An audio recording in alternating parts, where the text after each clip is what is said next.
Le programme de formation de l'Université dans la nature contient 2 parties qui sont toutes les 2 de niveau universitaire et c'est un cours pour revoir en profondeur notre lien avec la nature. Donc ça contient aussi bien beaucoup d'éléments d'anthropologie, d'histoire, de philosophie, mais aussi d'épidémiologie.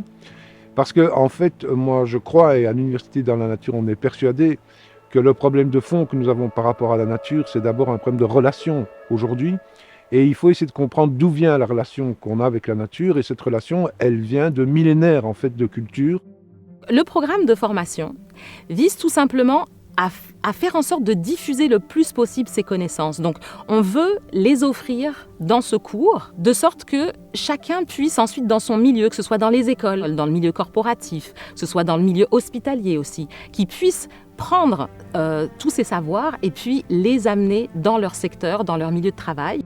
Pour moi, les connaissances que j'ai acquises avec l'UDN, je les utilise dans ma pratique infirmière. Il faut que ce que j'amène comme intervention à mes patients, ce soit basé sur la science.